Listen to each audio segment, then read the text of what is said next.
The LA Kings start a big 5-game road trip with a very hard-fought overtime loss. Details on that and more on this Saturday edition of Locked On LA Kings.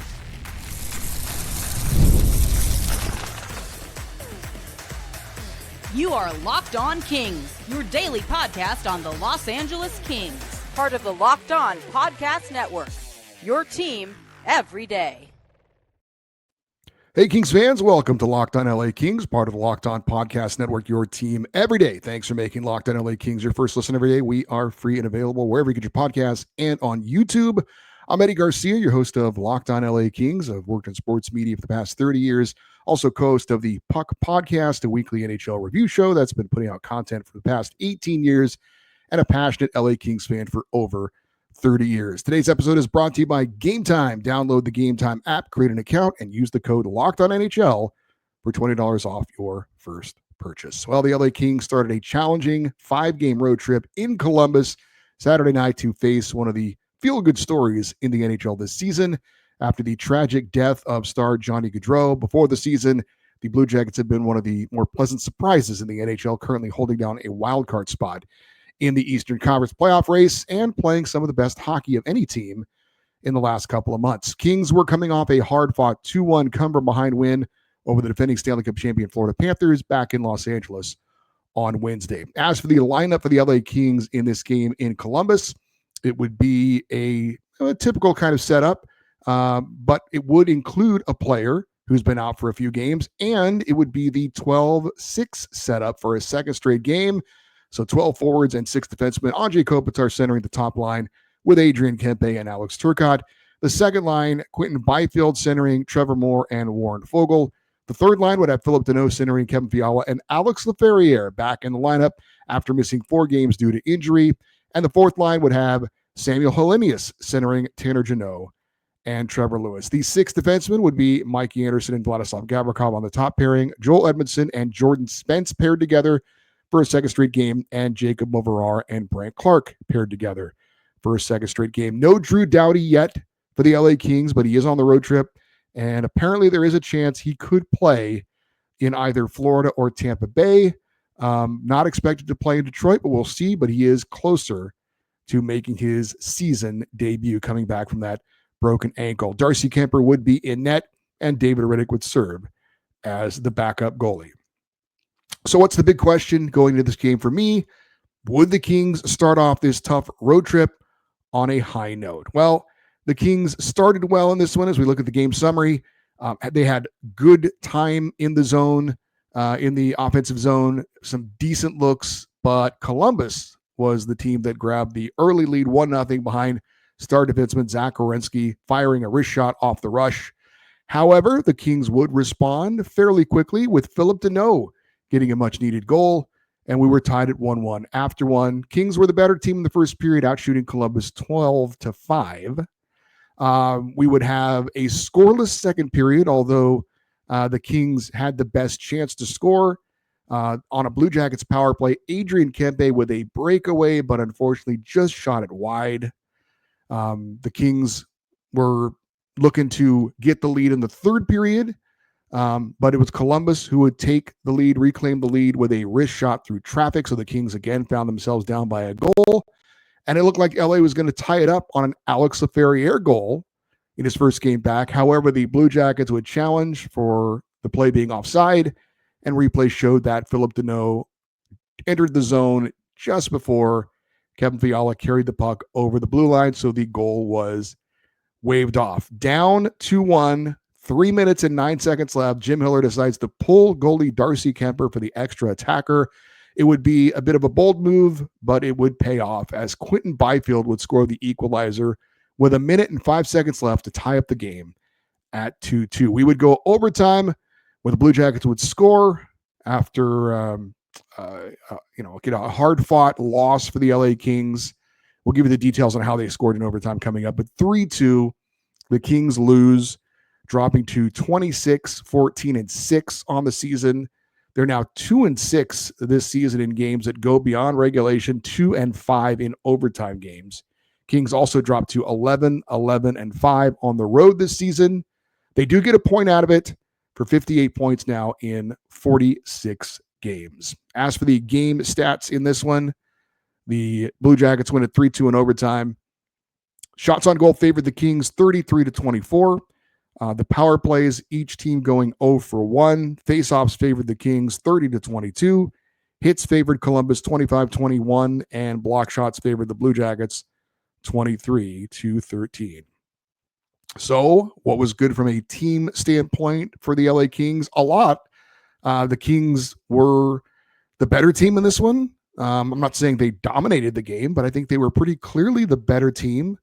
They had more scoring chances. They had more quality scoring chances. They had more zone time.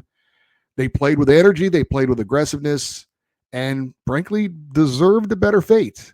But unfortunately, it doesn't always go that way in sports. When the Kings play like this, they are and have been successful more times than not. It didn't equate to a W in this one.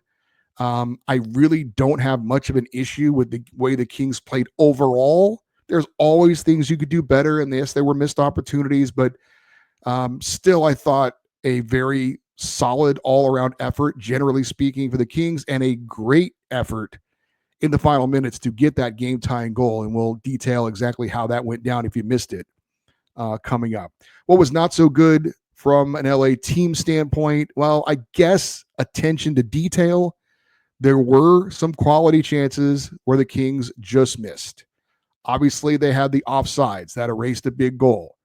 Barely offsides, but it was the right call. And again, attention to detail. If you're Philip Deneau, just holding up just enough to stay on side. Or if you're Kevin Fiala, get the puck over the line quicker. Don't try and hold up there kind of at the blue line. Either way, like I said, attention to detail. There were chances that the Kings didn't capitalize on in this one. It was one of those games where you feel like you're the better team, but the scoreboard doesn't show it. That said, I will say the overtime period wasn't great for the Kings, but I did think that overall the Kings were the better team. But again, some attention to detail. There were some things that they could have done better at in a one-goal game, an overtime game. Those little things can make a difference. Coach's quote in this one, what did Jim Hiller have to say afterwards? Well, he said, quote, "This was a game we should have won. I thought we deserved to win, but we've had games like that. We've pulled the rabbit out of the hat before. Satisfied, we had a really good 6-on-5 and we got 1 point. That's not what we wanted, but we'll take it and move on." End quote. And there's kind of really no choice. What else are you going to do? The big takeaway, though, for me from this game, like Jim Hiller said, the Kings played well enough to win. You could even say, like he did, that they deserved to win. They were the better team, but unfortunately, that didn't result in them getting the 2 points in this one.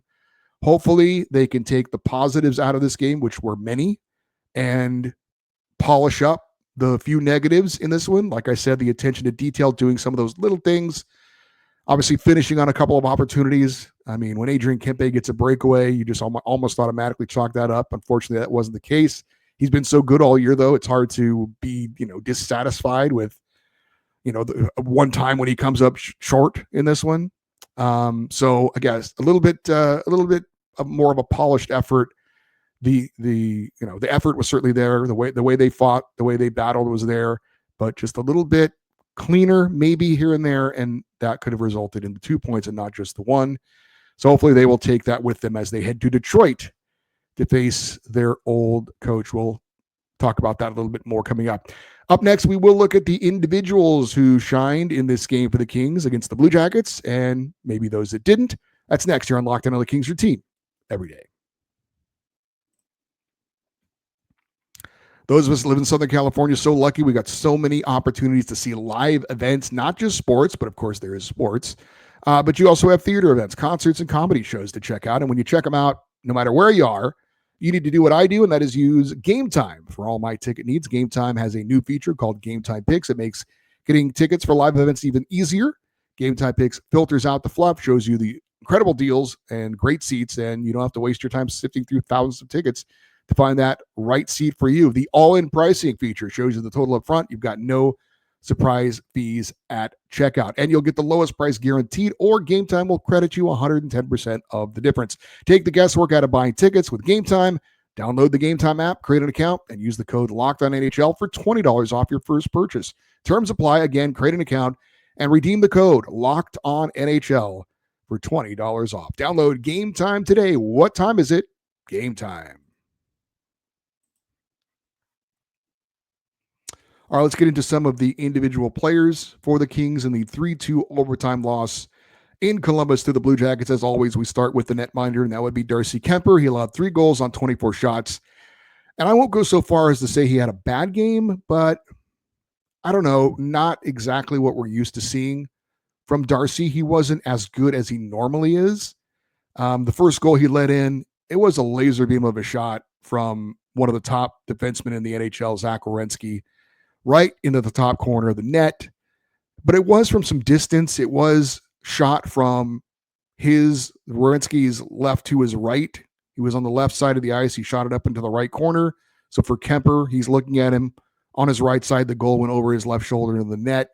Maybe Darcy could have been farther out of his net to cut down on that angle. It was a great, perfectly placed shot, but it just from that distance like that across his body, I've seen him make that save before. And the second goal for Columbus was honestly kind of a nothing shot. Defenseman just kind of backing up, firing it on net. It was one of those shots that you don't think is much of a scoring threat. But of course, anytime you put it on net, it's got the chance of going in. And there was some traffic in front. A couple of the Kings defensemen, it just seemed like Darcy didn't pick it up on the release, and it goes into the net. But another goal that you've seen him make that save before, I would say. So, in overtime, we'll say the overtime game winner didn't have much gripe with Darcy on that one. We'll explain exactly what happened when we talk about one of the individual players. But that one was a skilled player going kind of around the goaltender for the game winner, unfortunately. And Darcy Kuemper ends up taking the loss in this one in what wasn't one of his better games of the season. Alex Laferriere back healthy again, and great to see him in the lineup. Thought he played really well, did not show any rust as far as coming back from missing 4 games. He played 17 minutes and 11 seconds. Of course, he did have the goal that was nullified by the offside challenge, which was certainly a tough one to swallow for the team and individually for Laferriere.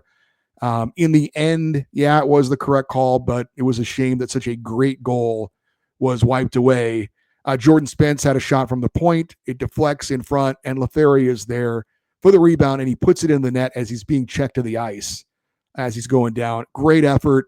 Great to see him kind of take a hit to make a play, paying that physical price to score a goal. And certainly you could see the excitement in him when he scored, because he's, certainly been slumping a bit after a terrific start. And he was talked about during the broadcast that it's been kind of weighing on him that he's not doing as well as he did at the beginning of the year.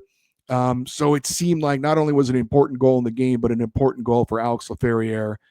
It would have been his 14th of the year and his first in 9 games. And hopefully he can take away that even though it didn't officially count, that was a great effort on his part to be in the right place at the right time and, again, pay that physical price to get it in the net. So, yes, it doesn't technically count, but still a strong effort from him and a good goal that hopefully he can build on a little bit from.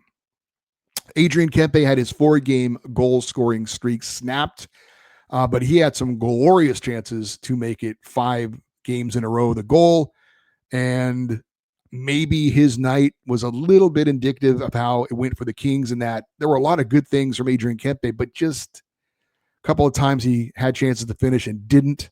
Maybe he had the 2 best scoring chances that didn't go in. There was a Kevin Fiala chance we'll talk about, but Fiala had a shorthanded breakaway and missed the net. He also, in the third period, had a wide open net on a rebound. It was on his stick. He was kind of off balance, but he shoots it, and the goaltender, Elvis Merzlikins, just got his skate blade on it and knocked it away. I was watching it live, and I was ready to jump out of off the couch because I was like, well, that's a goal. And then you're like, how did he not score? And then you see the replay that got the toe save on it. So more often than not, Adrian Kempe scores on those plays, and he's done it so often this year, it's hard to really feel upset about it. But certainly when your best player has a couple of grade A scoring chances, you can hope he could hit on at least one of those, but unfortunately that didn't happen for Juice against the Blue Jackets. Kevin Fiala had one of his better games of the season, I thought. He was the only Kings player that had a multiple point night. He had 2 assists, but unfortunately his night ended on a bad note. He was on the ice in overtime. He got shaken up in front of the net and was down on the ice for a few seconds. He got back up. I think if he could have gotten off the ice, he would have. But when it's 3-on-3, all that open ice, he didn't have a chance to get to the bench. So he had to stay on the ice. He ends up getting matched up against the Blue Jackets' top offensive player in Kirill Marchenko, who pretty much went right around Fiala, who I don't think was 100% in and as it was. And that's obviously a tough matchup for him as well. And then he went right around Darcy Kemper and scored to end the game. So a tough ending for Kevin Fiala in a game where I thought we had a lot of good Kevin in this one, made a lot of good decisions, had the puck on his stick often enough, and then made, passes to keep the puck in the zone and to have some scoring chances. I thought he was really, really good in the final few minutes of regulation where the Kings were able to get that game-tying goal with the extra attacker. But again, really good game for Kevin Fiala, but the way it ends kind of leaves a tough taste in his mouth, I would think. Hopefully he's okay because he was shaken up. They score the game-winning goal. It's over, and then he goes in the locker room. So we'll see going forward. I think he's okay, but we'll see. Philip Deneau, I thought, had one of his better games in a while. He's scored the Kings' first goal and started to play by winning a faceoff in the Blue Jackets' end, and he was great in the faceoff circle all night for the Kings.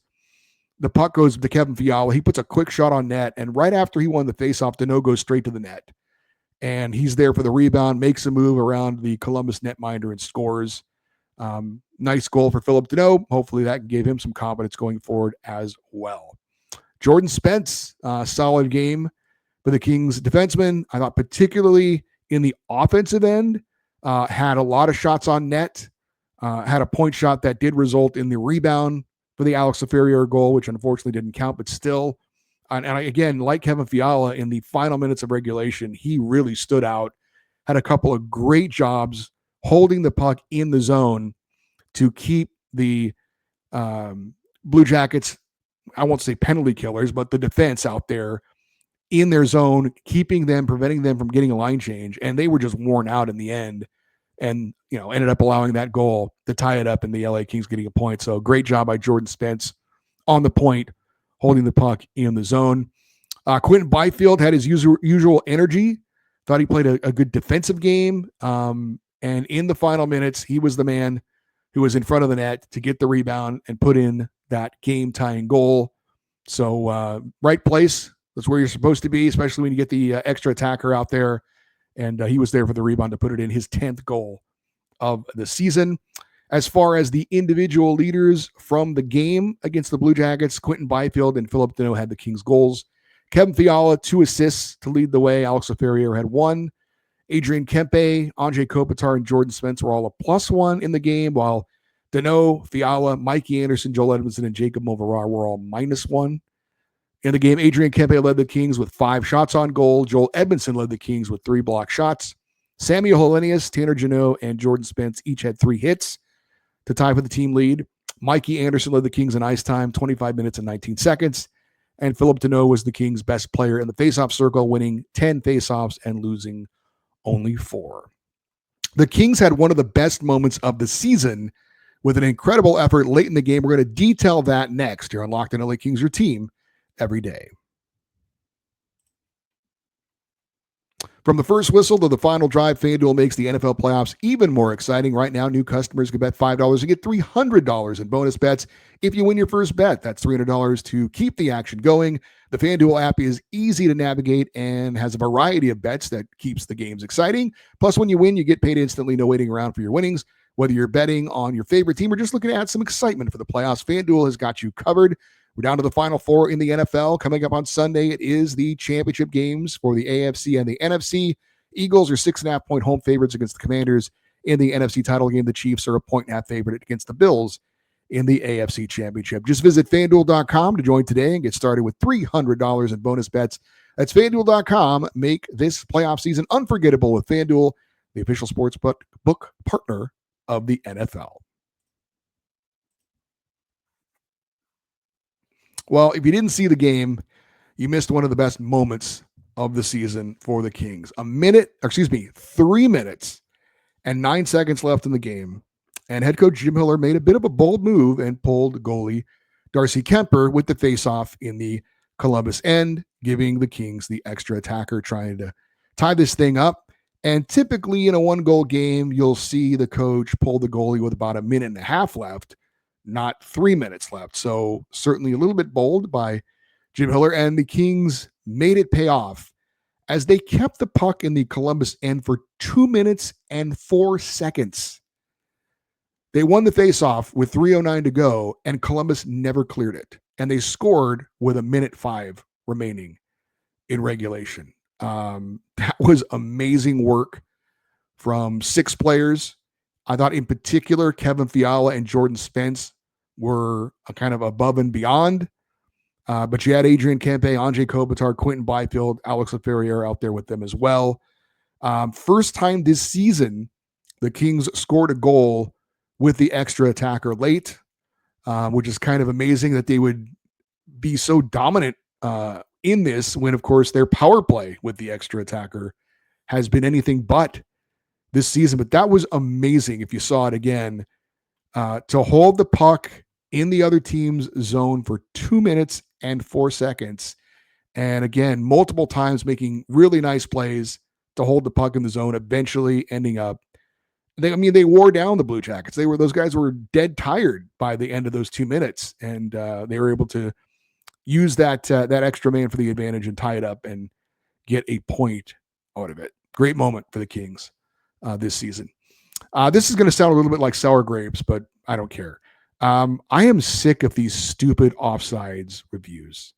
And I get that rules are rules, and I'm not saying the Kings got screwed because Philip Deneau was over the blue line this much. I'm holding my fingers out like that before the puck crossed over the blue line. And rules are rules. I get it, but the game is played in real time. The game should be officiated in real time. Going to super slow-mo to see if the puck is over a millimeter before somebody's skate, who cares? Honestly. I've said this a million times in all sports. I understand the technology and I'm not against instant replay necessarily, but it was implemented to overturn clearly blown calls when everybody at home on their couch can see that was the wrong call. That's not the case here. Real time, nobody can see that. I mean, hell, even the linesman who's sitting there and his only job is to look at that can't see that. But does it really matter in the end? And I'm honestly, I would say this. Look, if the call went the other way, obviously I'd take it as a Kings fan. But it slows the game down. It takes away some of the flow. I just think it's unnecessary. It's just, I don't think it's doing what it was intended to do, to me personally. Also, oh, by the way, while that call was, by the letter of the rule, the correct call, the Blue Jackets got like 5 damn minutes to decide whether they were going to challenge it or not. And that's not supposed to happen. And Jim Fox correctly pointed it out on the broadcast. You're supposed to have like 30 seconds to make a decision. You're not supposed to be able to use it as almost like a quasi timeout. And at first, they said they weren't going to challenge it. And then as they're getting ready to drop the puck, they're like, oh, wait a minute, we do want to challenge it. It's like, come on. Another thing that messes with the flow of the game. And so I don't know. I thought it was pretty ridiculous. I'm against these stupid offsides reviews. I really am. But nobody cares. That's just it's my show. I can complain. I'm going to complain. Also, the Canucks were awarded a penalty shot in overtime on a play I'm not even sure was a penalty. Trevor Moore was called for a slash. And even regardless of that, Zach Werenski, the Columbus defenseman, was not denied an obvious scoring opportunity, which is when you award a penalty shot, when somebody's hauled down or hooked or slashed in a way that they can't get off a shot, when they are clearly, out in front of the defense and have a clear scoring chance. That really wasn't the case. It was a terrible penalty shot call. Credit to Darcy Kemper for making the save on that one and keeping it going, where the Kings eventually did lose in the overtime. But I don't complain a lot. If you watch this show, I don't complain a lot about the officiating. I think they have a very difficult job, and I think most of the time they get it right. And I'm okay with them not being right 100% of the time. But I don't know. A couple of the amount of time the Blue Jackets were given before they were going to decide to challenge or not was a little much, or a lot much, and that penalty shot call I thought was a bad call. All right, so the Kings are hopefully they'll take the positives away from this game and move on. Up next, they've got the Detroit Red Wings against former head coach Todd McClellan coming up on Monday. That'll be game 2 of this 5-game road trip. The dad trip, by the way. That's cool, right? I don't know when they started this in hockey, and I don't know that they do it in any other sport. Maybe they do, and I just don't know it. But all the players' dads are on this road trip with them, and it's a very, very cool thing. It was very cool if you watch the game. All the dads were in a luxury box, all of them wearing their sons' jerseys and cheering them on, and the reaction after Quentin Byfield scored that goal late, and they showed the dads all cheering. Very cool. So hopefully the dads can bring the Kings some little bit better luck going forward into Detroit and beyond. All right, for you everydayers, those of you that listen and watch Locked On LA Kings every day, I did announce this on Friday's show. You might be wondering, why is there a show on Saturday? It looks like this show is going to be 7 days a week. I did get a note that basically the guy who runs all the NHL Locked On shows had said something about if you wanted to do a show every day of the week, you could. And since I don't have a full-time job right now, I thought, well, I've got the time to do that, and it's a little bit extra money. So I messaged him and I said, hey, can I do the show 7 days a week? He said, absolutely. So then I announced I was going to do the Saturday show, and then he messaged me. He's like, hey, you know what? I better check and make sure it's okay for you to do the show 7 days a week. So I'm still going to do a show on Sunday, but we'll see after that. If I get approval on Monday to do it 7 days a week and make this show literally your team every day. All right. If you want to get an email in for our fan feedback show or for anything else, lockedoneddie@gmail.com is the email address, EDDIE. And you're always welcome to post your thoughts on social media if you're watching on YouTube in the comment section. Stay interactive with the show on social media. That right now is X, Twitter, and Instagram. We are at Locked On LA Kings. I'm Eddie Garcia. Thanks for listening and watching this episode of Locked On LA Kings, part of the Locked On Podcast Network, your team every day. Have a great rest of your day. We will talk to you on Sunday. And as always, go Kings, go.